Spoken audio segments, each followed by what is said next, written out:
সিভিতে দেখলাম আপনি HSC pass. জি sir, আয় পাস। কিন্তু আপনার গেট আপ দেখে তো মনে হচ্ছে না। মরতে ইচ্ছা করতেছে না। আস্তে আস্তে যেহেতু নিঃশ্বাস নিতে কষ্ট হচ্ছে, তো লাশ হয়ে বেরোতে হবে। দোস্ত, এটাই তো তোর বিল্ডিং। মেলা বড়, এত উঁচা জায়গায় হাঁটতে হাঁটতে তো ট্যাং ব্যাং ব্যথা হয়ে যাবো। আরে না, এর লেগে তো কইতেছি সামনে লিফট আছে, চল তোরে দেখাই দেই কেমনে উঠতে হইব। আয় তোরে দেখাই দে, তুই বেটা কথা বুঝোস না। হ্যাঁ, কোথায় রাফি?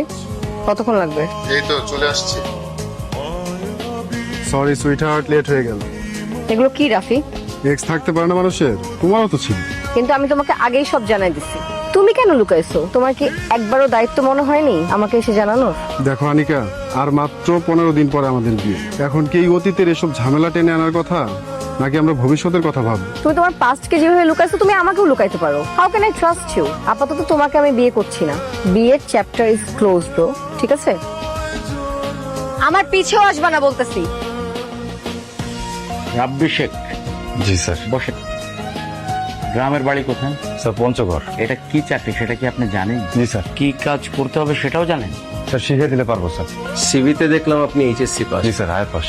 কিন্তু আপনার গেট আপ দেখে তো মনে হচ্ছে না। স্যার চাকরি পেলে গেটা পাল্টা ফেলবো স্যার। স্যার কি আর কিছু বলবেন? না, কথা তো উনি ভালোই বলতে পারেন। ছেলেটা একটু বেশি কথা বলে। না, আপনি এত বেশি কথা বললে কিন্তু আমরা আপনাকে চাকরিটা দিতে পারবো না।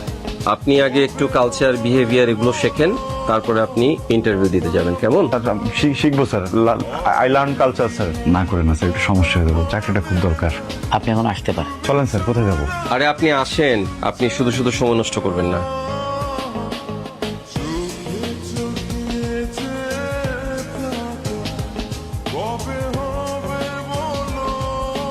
কি রে, কারেন্ট গেলে তো জেনারেটর চালু হওয়ার কথা। আকাশ, আরে আকাশ, ধুর শালা, একটু ঘুমাইতে দেয় না। আমি কি জেনারেটরের মিস্ত্রি নাকি? কিসে হয়েছে রে কি? জেনারেটর চালু হয় নাকি? আমি সিকিউরিটি গার্ড, আমি মিস্ত্রি না। যা দেখ কি হয়েছে। যাইতেছি। ওই দিকটা দেখ। এই, খবরদার আমার কাছে আসবেন না। লাইন আছে মাঝখানে, ওই পাশে থাকেন। আমি আপনার কাছে যাবো কেন? কাছে যাবো কেন না?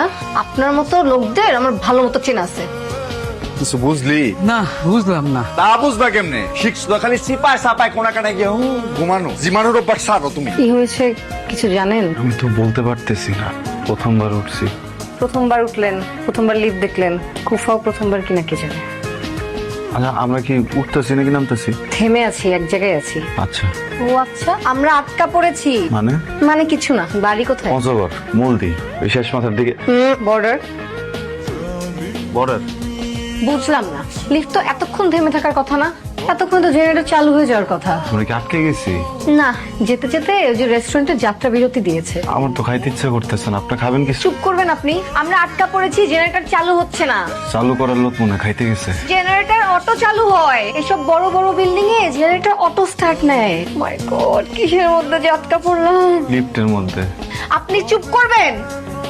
আপনার ফোনটা একটু বের করেন, করে একটু দেখেন নেটওয়ার্ক আছে কিনা। তাহলে যে ওই যে নাম্বারটা, ওখানে একটা কল দেন, ওদেরকে জানাতে হবে যে আমরা এখানে আটকা পড়েছি।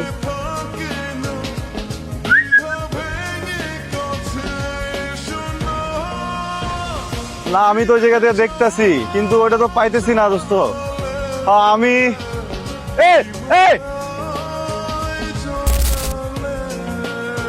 মুসকি মুসকি হাসতেছেন কেন? হাসির কিছু বললাম? আগেই বুঝছিলাম আপনি একটা ছাপড়ি। চাকরি মানে কি? কিছু না। ঢাকা আসলেন কেন? চাকরি? না, এখন আর চাকরি দিয়ে কি হবে? বিস্কুট খাবেন? আপনার চাকরিটা হলো?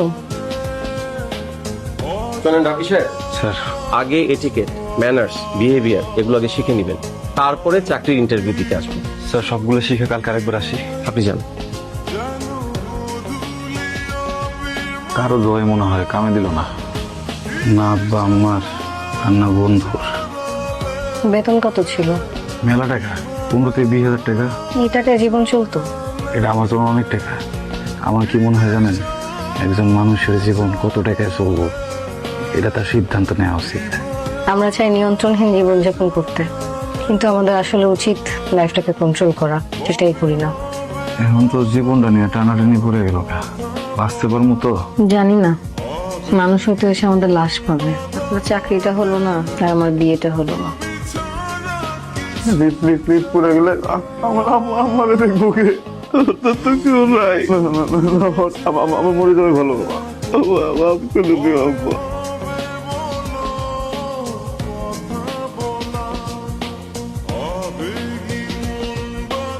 বাবা, এই তো মা, বাবা তুমি কোথায় চলে গেছো?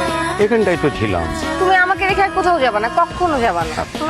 আমার মেয়েটা খুব মন খারাপ হয়েছে। যাও, মন ভালো করো। তোর প্রিয় ফুল। এটা কই পাইছো তুমি? হ্যাঁ, নিলাম ওদের কাছ থেকে। অনেক সুন্দর, থ্যাংক ইউ।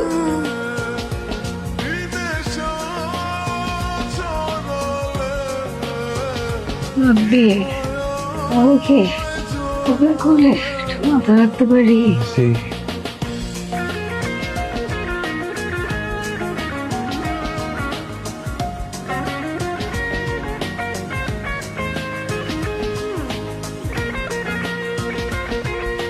বাবা, বিমা, রাব্বি কোথায়? কোন রাব্বি? সে লিফটে আমার সাথে একজন আটকে পড়ছিল না। আমি কাউকে পাইনি, আমি শুধু তোমাকে নিয়ে আসছি হাসপাতালে। হ্যালো, তোমার ওটা পিক করতে হবে না বুঝছো, আমি বাসায় ফেরার পথে পিক করে নিব। আমি তো এখনো অর্ডার করিনি ভাইয়া। Manager side.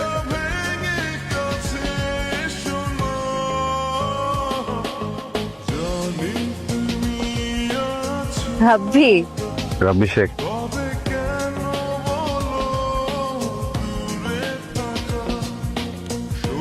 এইভাবে আস্তে আস্তে বদলে ফেললাম নিজেকে। তারপর এখানে পরীক্ষা দিলাম, চাকরি হয়ে গেল। আপনাদের শহরের মানুষগুলো আমাকে ফেরত পাঠাতে পারলো না। আমি তো আপনাকে অনেক খুঁজছি, পাইনি। ফাইনালি দেখা হয়ে গেল। আমি আসলে ঘটনার পরে বিদেশ চলে গিয়েছিলাম, লাস্ট মান্থেই ফিরলাম। কিন্তু আপনি কিন্তু বেশ বদলে গেছেন। মানুষ পরিস্থিতির সাথে বদলায়। আপনার কথা। মা কেমন আছে? আমার সাথে থাকে তো। মা ছেলে দুইজনই শহরে থাকে এখন। আপনার বাবা? ঠিকঠাক, খালি একটু মন খারাপ। মেয়ের বিয়ে তো, বিয়ে? বাবার পছন্দের ছেলে। মানুষ হিসাবে বেশ ভালো। কংগ্রেচুলেশন। Thank you. আপনি বিয়ে করলেন? না। থ্যাঙ্কস রাব্বি। ওই 10 মিনিটে আপনি আমাকে অনেক সাহস দিয়েছেন, অনেক সাপোর্ট করেছেন। আপনার মনে আছে মৃত্যুর ভয়ে আমরা একসাথে বাচ্চার স্বপ্ন দেখছিলাম? আমাকে নিচ পর্যন্ত এগিয়ে দিবেন?